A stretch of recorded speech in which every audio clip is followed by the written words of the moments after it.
This episode is brought to you by DirecTV Stream. DirecTV Stream is your home for football this season because it's the best way to catch the games you won't want to miss.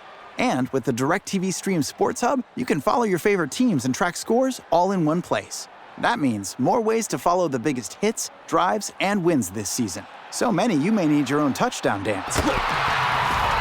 So get your sports together and get your TV together at DirecTV.com. Compatible device required. Content varies by package. Ampire.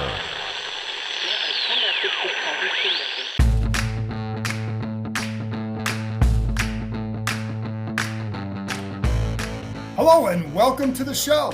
I am joined by Bram Weinstein, the voice of the Commanders, and we're going to be taking your questions and talking about the Commanders for the next 30 to 35 minutes or so. This, of course, is part of the John Comm Report podcast. If you are watching us on YouTube, thanks for joining us. If you're listening to this later, thanks for tuning into the show. As always, you can always find us on Ampire Media. That's where we'll be all year. That's where we're having content 4 or 5 times a week with our videos and analysis of the Commanders. So again, I'm joined by Bram Weinstein, the voice of the Commanders. And first off, before we take some questions from fans, let's go back to the game. And I want to get your thoughts. I know I spent all day going over watching the game again, and I know you have as well. So what were some of your impressions after rewatching the win over the Jaguars? I thought Carson Wentz played really, really well. Yeah. He made a bunch of throws backpedaling, key throws at the end of the game. I thought early in the first half, the downfield blocking by some specific people like John Bates, Dax Milne, Terry McLaurin on multiple occasions were really, really instrumental in some of the plays that developed really well. Thought they were for sure like very, very inventive on offense. And defensively, I actually feel a little differently about the way that they played. I know like the secondary play got a lot of, I think good reviews, and mainly because of the many things Derek Forrest did. But I thought the corner play was suspect. And as expected, in the middle of the field, there's a problem, whether it's linebacker coverage. And I'm not getting concerned about Jamin Davis on like Christian Kirk. That's just not fair to him. But other situations. So, I think it's a mixed bag, honestly, after rewatching. But I do feel like the offense showed of the versatility that we thought they could have. And I thought Wentz played really, really, really well, short of a mistake or two here or there. And, Bram, for me, rewatching it, I enjoyed rewatching that offense. It took me back to Robert Griffin III's rookie year, where when you go back and watch it, it was so much fun to watch it because it was a different attack. And you could see the way what they were trying to do, but also the way it confused the defense. That was a fun thing to watch. And I saw a lot of those elements in this game plan and with this talent base on Sunday and just what they can do. For example, on the Armani Rogers screen, you have a jet action with Curtis Samuel. So the defense starts sliding. Before the snap, there were I think it was 6 defenders on that side of the ball, to the center's left. There were 6, I think it was 6 defenders. You fake the jet to Curtis Samuel, then you fake a handoff to Antonio Gibson going the other way. Then Wentz turns and throws to Rodgers. When he turns and throws, there's one defender on that side of the field, and it's a corner 15 yards back.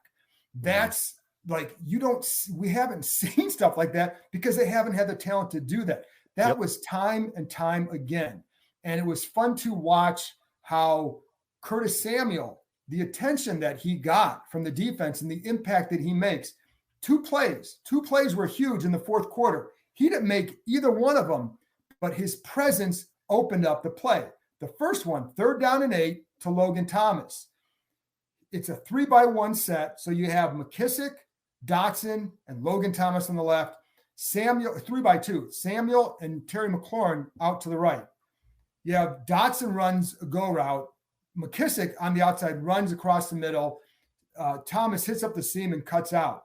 Samuel comes across the middle.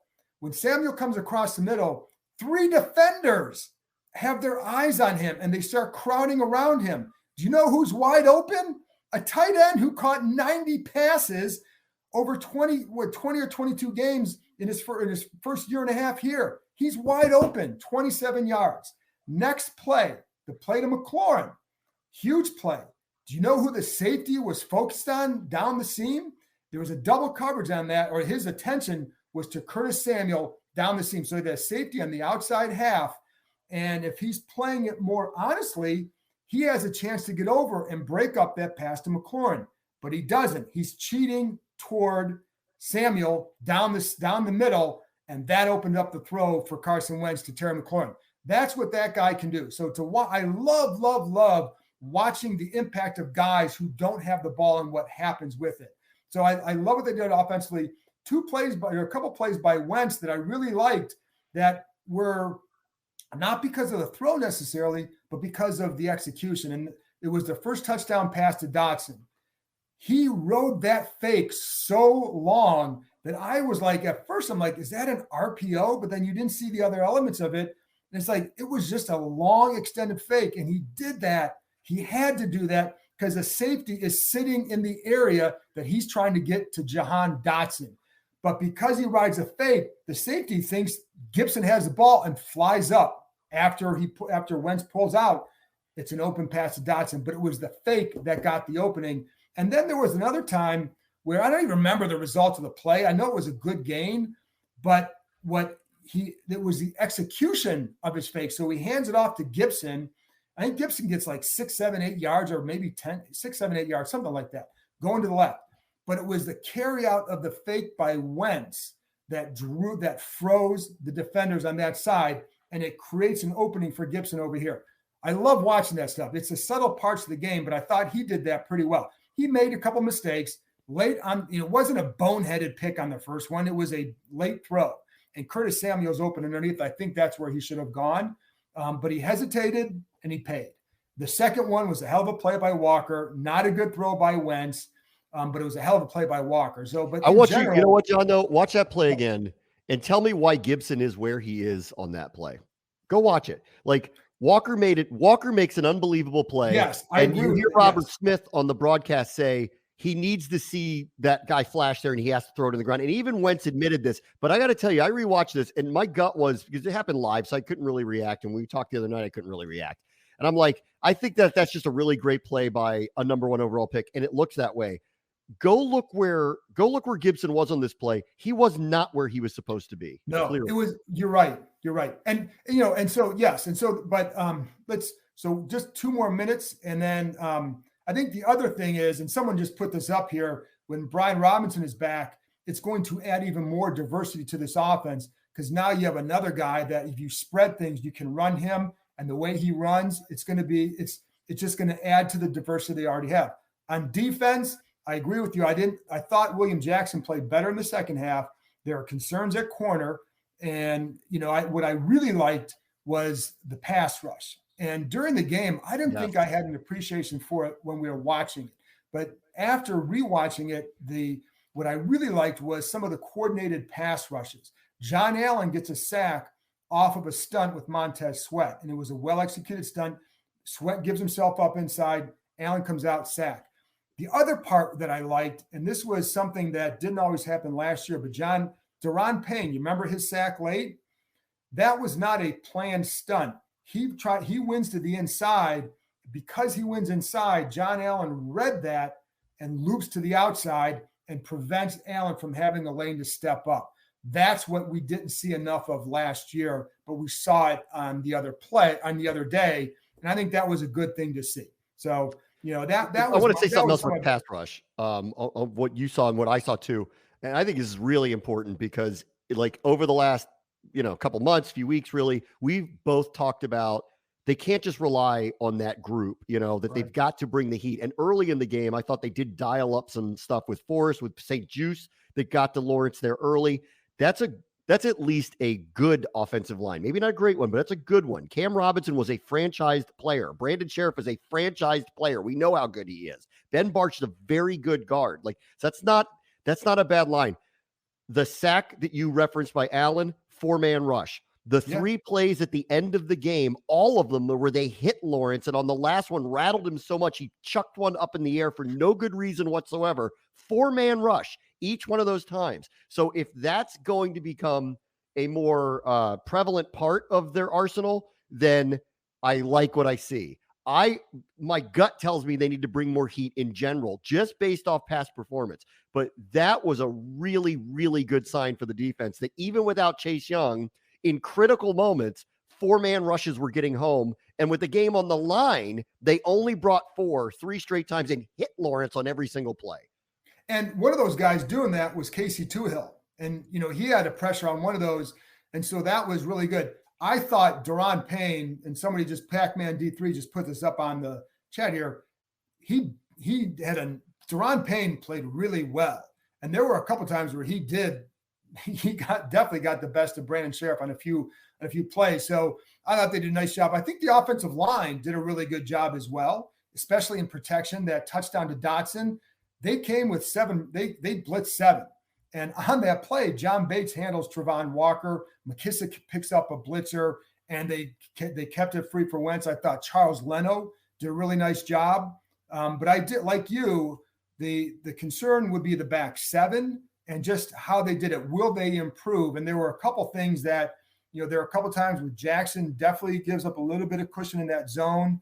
I think, I thought St. Juste did a pretty good job. I think Kendall Fuller can play better. So, I really like what Derek Forrest added. And I really liked, it wasn't just some of the big hits. I thought he played with awareness. For example, the one pass he deflected in the back of the end zone, that play's coming from the other side. He's on the left hash.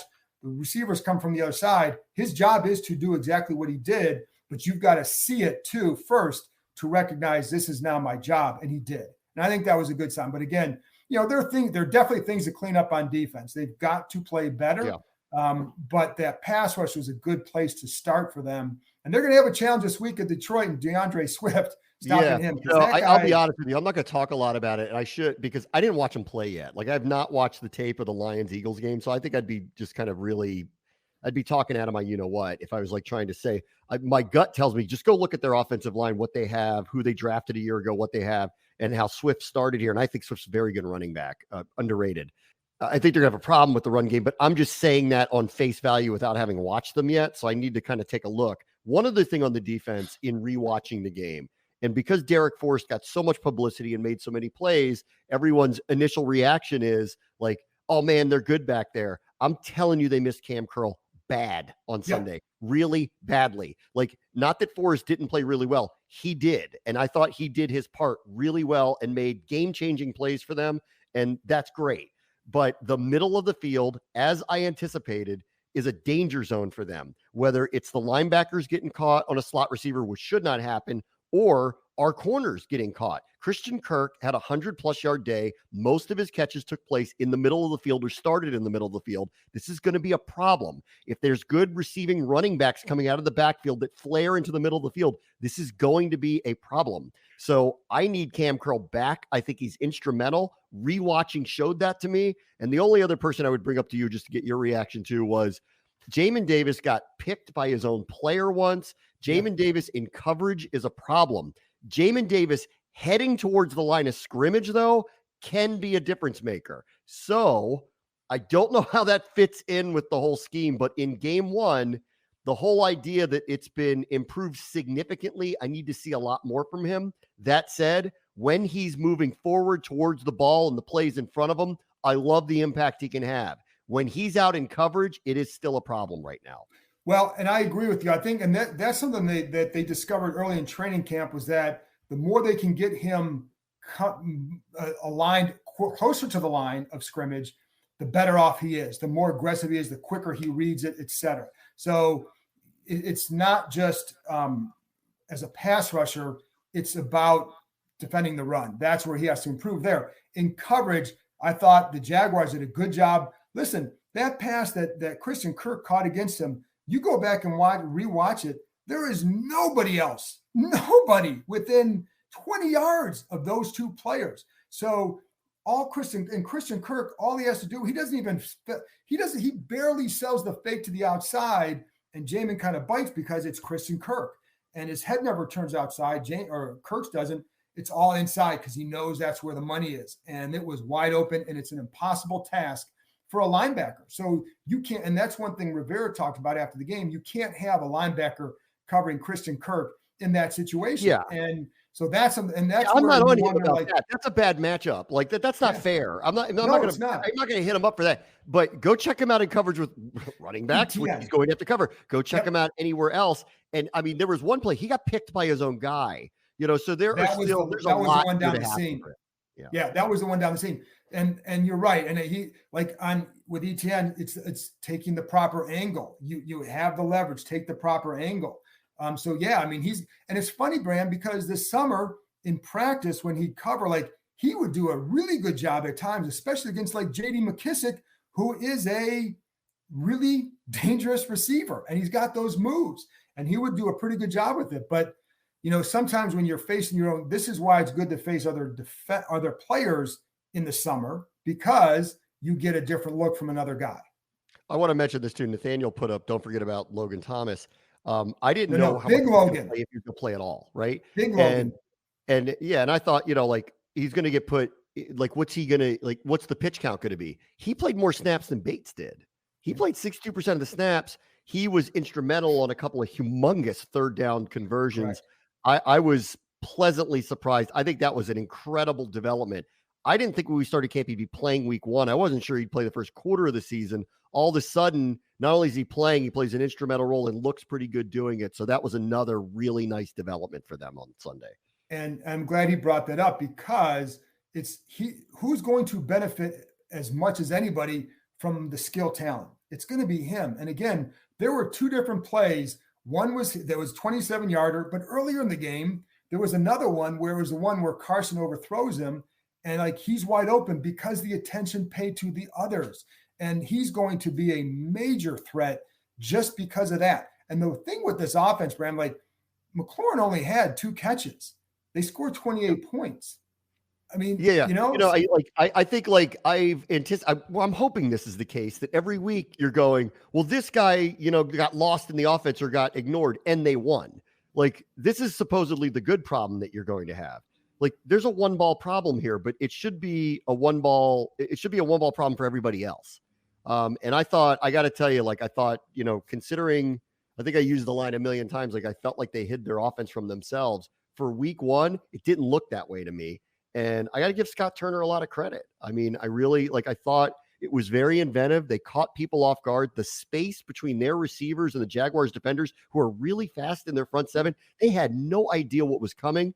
They had a really beautifully designed play to Armani Rogers with a back block by Chase Roulier.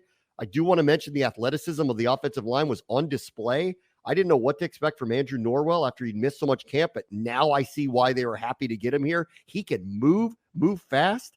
Roulier had a good moment. Cosme can move. I saw him pull a couple of times to get into the lanes. Yes, there were mistakes on the offensive line. Yes, I'm worried about Schweitzer potentially not being available to them. I think that's a big deal just as a rotational piece or potentially a starter for them if he's going to be out for any period of time. But I thought the offensive line, all in all, played very well and showed off a lot of athleticism the other day. Well, and here's the other thing too. I brought up McLaurin.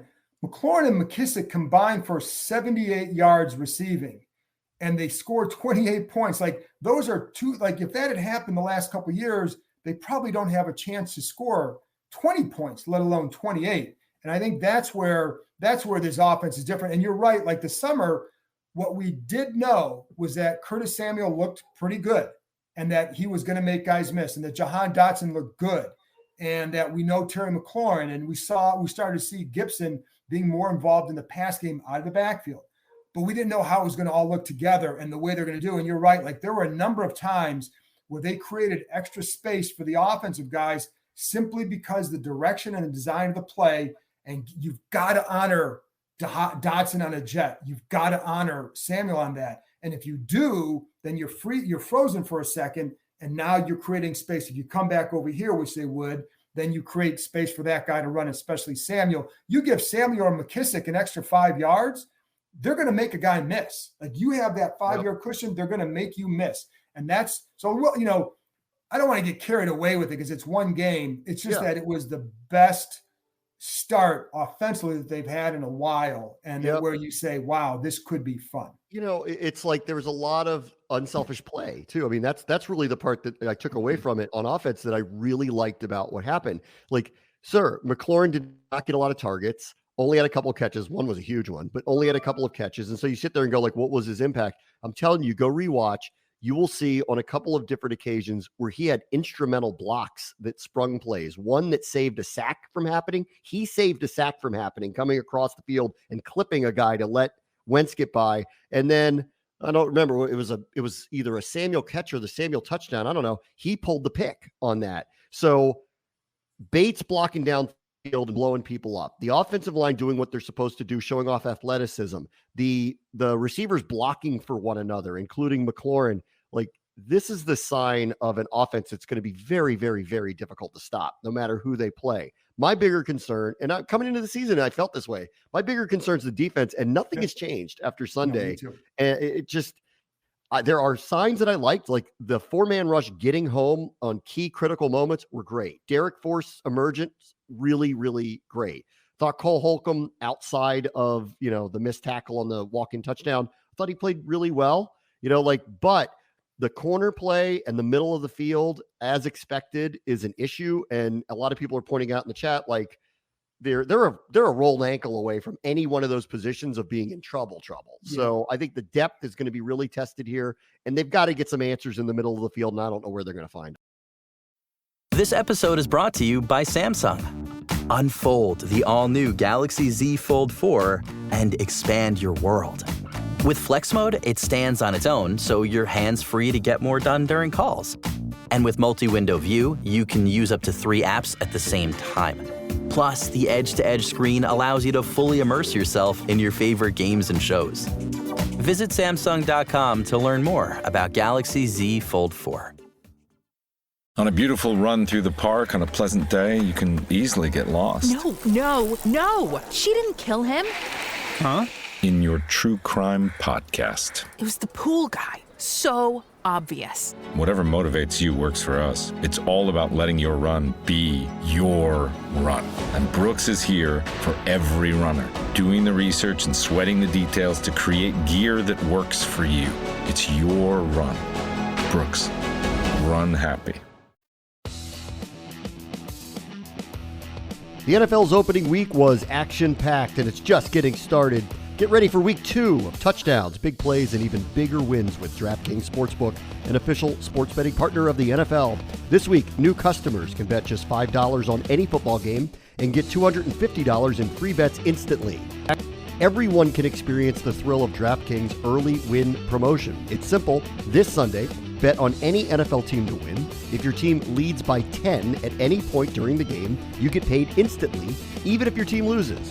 Download the DraftKings Sportsbook app now and use promo code KEIM, K-E-I-M, to get $250 in free bets instantly when you place a $5 bet on any football game. That's code KEIM, only at DraftKings Sportsbook, an official sports betting partner of the NFL. Minimum age and eligibility restrictions apply. See show notes for the details. And I agree wholeheartedly with that. And I want to go back to your unselfish play part, because you know who suggested the Dotson play at the end of the game, who said we need to go back to that play?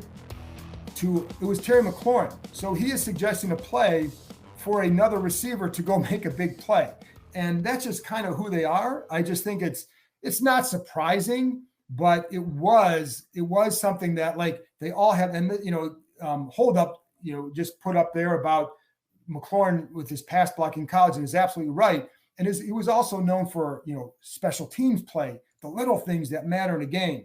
So I think that helps. And to Farbod, who just posted something and a note here about Forrest Curl McCain in the field is going to be a huge difference. I agree. And we don't know when Cam Curl's going to be back. Still has a little pad on his hand. And we'll see. We'll learn more on Wednesday where he's at. But you can then do different things with your coverages in certain situations. You could take out a Jamin Davis and go with 3 safeties and 3 corners if you really wanted to in certain packages. Yeah. And just do different things with it to get your best cover guys in there or your best defensive players in there. And Curl is certainly one of them. And Derek Forrest has been a pleasant surprise since the start of really OTA work. So, yeah. Bram, you want to Curl was I want to reiterate, like, because it's just so easy off of what happened. You just think like you just have perceptions of what it was. I'm telling you, Curl was missed badly. Yeah. Like his presence not being in the middle of the field was huge. So I'm really hoping that we get him in there. Oh, look at this one. This one's for you. This one is for you. That is for you, Better John. linebacker option. Sam. Okay. Oh, it's Ben Standig. Look at that. Ben, don't you have a cat? Ben, if you're going to be available, I'm going to tell you, we're going to send you the link and we're going to let you in the studio next time. Yeah. Better linebacker option. Oh, by the way, too, I will apologize for the lack of production value at our first stream here on Tuesday night. We'll work on that. I know this is very plain, but we'll work on it. This is our first go with this thing. This is old school stream, Bram. This is old school streaming. You know, back in the day when we streamed, it was just like this. This is your Zoom calls. Yes, there you go. So, but yeah, if anybody has questions, fire away because we're happy to answer them, or topics that you want to hear addressed. So, all right, let me give you a couple that I want to hear what you have to say about it. Okay. Why not go get a veteran defensive tackle? They haven't done that yet. I would agree with that. And I think that's a need because I'm concerned about that area. And, you know, I like they can use FAO Bada in there, but it's not his strength. They can use him in there, but it's not what he does best. As a fourth option there, that's fine. I like Daniel Wise. I've liked him, but you do need to go get someone else. And I would agree with that. And I don't have a good answer for why not, but I do think you need to go get that guy and get somebody who can just, I mean, and this is where they miss with Mathis, is a guy that can take up some space and understands how to set guys up and play an unselfish brand up front. So yeah, I would go get one because I'm just concerned about the depth. And it goes back to the Tim Settle situation, Bram. Like they had a chance to keep him and they botched it. And that's all there is to it. And because if they knew they were going to cut Ioannidis. If you had cut him a few days earlier, then you can start negotiations with Settle before that open tampering period. Once he had open tampering and they agreed to Buffalo, he wasn't going back. And McKissick did. They got fortunate there. Settle wasn't, and they could really use him. But if Mathis stays healthy, not as huge an issue, though I still would have liked. All right, here's a good one from the Rubster. Once Cam Curl does come back, how do you think Defo gets utilized? Do you think they'll be switched around in the Buffalo nickel role? I think that's a really good question. I think Derek Forrest cemented himself as a very big rotational person here for this team and really showed up in a way that they needed him very badly in Curl's absence. That doesn't, in my opinion, change the fact that Curl was missing and obviously missing for them. So when he does come back, what do you think now?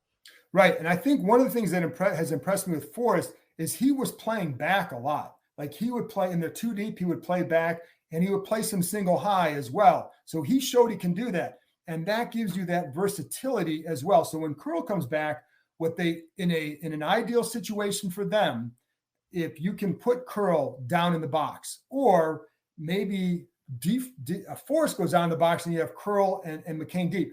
McCain was also going up in the box at times with Forrest back deep middle. So that's something that he gave them. And, so it's the versatility. So I'm going to use Curl more in the box because I think Forrest really is good back there too. I mean, we saw that on the last play, but I think what I would do is create some confusion for the offense, who's going to rotate up there and who's not. So I just think it gives you options. Yeah. But I think the necessary in the middle of the field. His presence was missed and they need it. Here's a good one from Nathaniel. And I'm curious about this too. Why do our corners play off the receivers so much? So I've talked a lot about this in the spring or in the summer, and I don't want to sound like I'm defending, like playing really soft and all that. But here's part of the explanation. First of all, like after the Kansas City game was when we started to hear a lot about this. They got hurt by one play in that game because the corner was off. And it was like the first play of the game against William Jackson. He was like 10 yards off, something like that. And it was like a little curl. They got 10 yards in the play. The other plays that happened were not a result of that. But that's when we started to hear more and more about it this year. Heard about it in the past. So there are times where here, my issue, Bram, here is I think they have corners who aren't necessarily like Seattle when they had their Legion of Boom and all that. Their corners were a certain style, right? They would both play. They both were good at, the cover three, playing physical at the line. That's what the corners they got. I think in Fuller and Jackson, you have two corners who are different in what they do. I think Fuller is typically better playing off. What it does is it gives you the vision to the quarterback and allows you to drive on the ball. There are times where those, like Jackson got beat a couple times the other day when he was playing press. Now, I'm going to say all this, and at times I'm saying the same thing that everybody else here is like, there are a couple times where Jackson looks like he gives up a little bit too much cushion in a deep cover three, and he's 5 yards behind the receiver, and there's nothing else around him. And, why aren't you a little bit closer? I'm with you on all that. But there are times where, like I'm watching the other day, and there are a couple times where the corners are a little bit deeper, and there was either a linebacker or an extra safety or a nickel corner inside. Well, they're buzzing to the flat, and the corner's playing in a cover three look, right? So you're not really being hurt by that off coverage in those cases. Other times, you're just too far off. And if you notice, like Jackson, I wondered too, and I talked about this with somebody last year, is it a sign of his comfort level in zone? Because if you watch, he's always like, if Kendall Fuller is 7 yards off the receiver, Jackson probably going to be about 8. And it seems like give him that little bit more to read. And just that, I think it's that comfort level in zone. Is he there yet? Having said that, there were a couple times I saw him switching and carrying his guy and doing a good job with that. So I don't know if it's as huge an issue. And again, some of the plays where he had more issues is when he was closer to the line. So, but it gives you the ability to read. I'm not saying it's right all the time. Sometimes the coaches will give the corners the option of like, this is the coverage we're in. You got to be here, do what you need to do to be comfortable to play that way. Right now, you can call press, you can call this, but a lot of times they'll leave it up to the corners as to how do you want to play it. So it's not always a scheme like the scheme says, play 9 yards off. It's not usually that. But why they do it, sometimes it's comfort level. But again, like, I don't mean to be long-winded on this. I just think it's such a long discussion. Like Kendall Fuller plays with his vision so well and drives on the ball a little bit better. And, than William does in that case, because he's just more comfortable playing a little bit closer consistently. So, this guy hates how you say Kendall Fuller's name. So, Fuller? Yeah. I mean, fool. All right. Welcome to live, buddy. Yeah. The other one I wanted to point out. This episode is brought to you by Tostitos, the official chip and dip of the NFL. From tailgating to wearing the same socks every game day, everyone has their own way of supporting their team. And now, you can show your support even more with Tostitos. Get their delicious restaurant-style tortilla chips in unique packaging for almost any NFL team. But they're only available for a limited time while supplies last. So hurry to get your local Tostitos team bag at a store near you. Learn more at Tostitos.com. This episode is brought to you by State Farm. There are some monthly expenses you just can't get away from, like insurance. You might be looking at your expenses thinking you're going to have to pause on your DIY project, stop collecting vinyl, or even give up your daily coffee fix to have great insurance. Talk about a nightmare. It's a good thing State Farm knows everyone has a budget, and they have a range of options, like insuring your ride and your home with surprisingly great rates on both. With State Farm, you can also personalize your policy, so you get the coverage you need at a price that lets you keep up with your projects, add to your vinyl collection, and continue to enjoy your coffee habits. So forget about giving up what you love to have great insurance. For surprisingly great rates, like a good neighbor, State Farm is there. Call or go to statefarm.com for a quote today. Other side of the ball, one other thing I wanted to point out to you. I saw this in the second preseason game, and it was when Curtis Samuel, they purposefully put him in motion. Every single play, they put him in motion, put him in motion, put him in motion. And I just came away going, that's going to be their tell for Wentz. However, the defense adjusts to him, and he went in motion, The entire Jaguars team runs to the side. He goes, that's the play to Armani Rogers. And these are the moments where I went, Scott Turner did a really good job for week one. I mean, like, it was great block Roulier, great schemed up play, used Samuel's motion against the leverage of a fast team that's going to watching him catch ball after ball after ball. It was just a great spot, great moment. Tip of the cap, Scott Turner on that one. And that was one of the plays I talked about earlier, but you're right. And it's funny because when I saw him go in motion a couple of times, I thought about our conversation after the first preseason game, because that was one of the things you harped on after the game, because it was a good tell. It was a good way for Wentz to get a tell, but they have to, the difference, like for people, if you remember 5-6 years ago, when Maurice Harris is running the jet sweep, teams aren't going to honor that stuff. Cause you know what I mean? Like if he's open, he's going to get 4 or 5 yards. But when you have Samuel or Dotson doing it and the timing is right, there were a couple of times he ran it where the timing was off and they're not going to move. Like he's already behind the guard and the tackle when the ball is snapped. So you're not going to honor that action. But man, when it works, it really works. And you're right on that Rodgers play. It was the jet action by Samuel, and then it was the fake to Gibson. So who are you going to honor? You've got to honor both plays. And then boom, you hit it to an athletic tight end in his first game. I mean, that's what was fun about this. I mean, shoot, Bram, we didn't even talk about like Antonio Gibson getting open down the field. Yeah. Because it's a play fake to Jonathan Williams. You have two bigger backs in the backfield. You play out, you fake to him. Gibson's behind the linebackers before they realize that, you know, it's a pass. And now you're open down the field and you have a safety coming over and it's a good pass. I mean, it was a fun offense to watch. If you remember, the Colts opener a few years ago was Alex Smith's first start here. And that was as boring an offense that I can recall in a long time. And the Colts just played a basic cover 2. And I remember thinking like, oh my goodness. And what we saw Sunday, I was like, wow, it's going to be fun to see how this unfolds.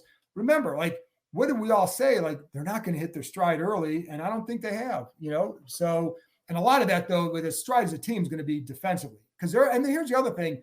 I'm curious to see how defenses react to this. What do they do? What do the Lions do this week? What do the Eagles do in 2 weeks? So how are teams going to react to it? And then what's the counter off that? It's the same thing with Robert. When Robert ran the zone read, okay, you know defense is going to react. So what's your next chess move? And that's what I think is fun to watch. That's what's going to be fun to watch. And then, you know, for people like us who like to go back and watch the games, it's a lot of fun to see those machinations and what do you do next? And somebody asked about Cole Turner.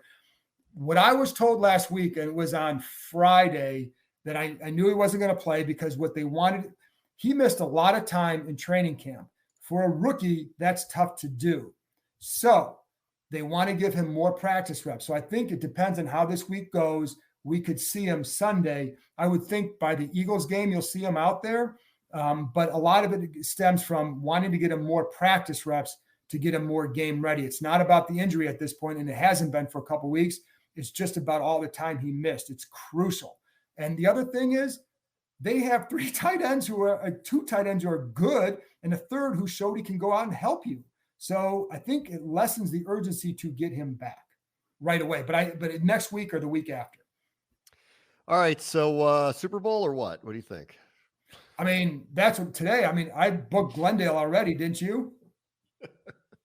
I mean, and you know, the funny thing is, Bram, like we don't know anything about anything just yet because like we don't know how good is Jacksonville. We still don't know. We don't know how good this team is. I like the potential of this offense. Yeah. We don't know, like, you know, who saw the Giants beating Tennessee? You know, if I read, you know, I'll give you the because you know I have to do a million stats for the game. All right, how about this one? So 9 of the 14 teams who made the playoffs a year ago won in week 1. Wow. And 3 of the 5 that didn't win in week 1 lost to playoff teams. So there were only 2 teams that lost to a non-playoff team that ended up making the playoffs last year. And secondarily, 7 of the 14 teams that made the playoffs in 2020 did not make it in 2021. It's the 3rd time in the last 5 years that that's happened. So things are really upside down. So maybe we shouldn't be shocked that Seattle, the Giants, Chicago, they're all 1-0. Nobody has a win in the AFC South. this is a weird league. I still think Buffalo looks like a monster, but like everybody else is in the same boat. And this was a really good start. We can nitpick everything. It was a really good start. I think they have a lot of work to do on the defensive side of the ball when they take on, and I got to tell you, like, I was not impressed watching Trevor Lawrence play live, and I was less impressed when I watched him back. He has a propensity to backpedal with any pressure in the pocket, and the ball is nowhere near his target when he's doing that. And the fact that they're not rolling him out more or running more with him, to me, seems crazy, but okay, maybe they'll come around to that at some point, that they have to do this. But the defense for me had some very good moments. There were some very good spot plays by certain players. There's a lot left to be desired. There's a lot to work on. So I'm hoping we'll see that improve as the season goes along. And then my last two things, and this is one thing, and I forgot to bring this up earlier. I had it in my notes, but I was talking to Logan Paulson, and someone tougher guy just said NFC is suspect, and I agree. I think the NFC will be wide open. I think there are a lot of teams we don't know how good Green Bay really is going to be. We know how good Aaron Rodgers is. Still a lot to learn about the NFC. But one thing that when I was talking to Logan Paulson on Monday, I love talking to him after the game, and one of the things that we talked about was their ability to use the entire field, and threaten in every quadrant of the field because the quarterback, because of talent, that is really different for them. So that's a nice thing to have. The other thing with Lawrence, and you brought it up, and there were a couple of throws he absolutely missed. And then there were a couple of throws that he missed 2 touchdown throws. He missed touchdown throws. Yeah. Correct. And those are huge. Now, one of them, the one to Zay Jones that he missed, was to me, the result was a result of basically what you said earlier, backpedaling because there was pressure and he had to throw quickly. But man, like the one to ETN was just a miss, and that's a bad miss. And there were a couple of bad misses. And I would say this, like Carson Wentz had a couple misses. Now usually on his misses, this is the other thing. They had a first down or 2nd and 20, and they end up with a TD on that drive. And so on that first drive, the first miss to Jahan Dotson, wide open, just a bad miss, and they still end up converting because Curtis Samuel. And then they had another bad miss to Logan Thomas, and they still end up converting because that's who they were on Sunday. They have, to do it consistently. And one of the things with Carson Wentz, I think it was a good debut for him. A couple tough throws. We know it. It's going to be like that. As Ron Rivera said, take your antacids. But one thing that for our NFL Nation group, we talked to Troy Aikman, and maybe I mentioned this on the last podcast, talked to him like a week or two ago, and I asked him about Wentz and what he thought. And he said, like, it's the consistency. It's not just game to game. It's play to play, series to series. So the key for him is come out next week and just do it again. Do it again. And you can rewrite the narrative that surrounds you by doing that. And, you go out and do that. And then you have Philly coming in the next week. It's going to be a lot of fun. Yeah, I don't know. So I would give you a preview of the Lions. I just haven't watched them play yet. So I'm going to do that. I watched about 10 plays of DeAndre Swift. I like how the Lions block up front. They did a good job of creating space for him. And a big key for him will be if you get him in space, he's going to make a guy miss. You've got to have people around him to gang tackle. But again, sometimes, like he had a 7-yard touchdown run, he wasn't touched. It was play design. And they do a good job with the receivers cracking down. Their blocking was really good. And if you get that guy the second level, it's going to be trouble. So just on paper, their personnel on their offensive line is strong. So It's probably the strongest unit on their team. So I'll be interested to take a look how they manage their run game. And, I would assume off of just statistics that there's going to be opportunities for Washington to showcase their offense again. So hopefully we'll get a chance to do that on Sunday. Last one then. Do we have any other questions or anything from anybody? No. All right. Well, then let's wrap it up. Bram, this was a lot of fun. Thanks to everybody who joined us for our first YouTube live streaming session. We will be doing this every Tuesday at 7:30. So we'll talk about the game and look ahead and just rehash everything and take your topics and questions. So thanks a lot for joining me, Bram, and thank everybody else out there for tuning in. And as always, we'll talk to you next time.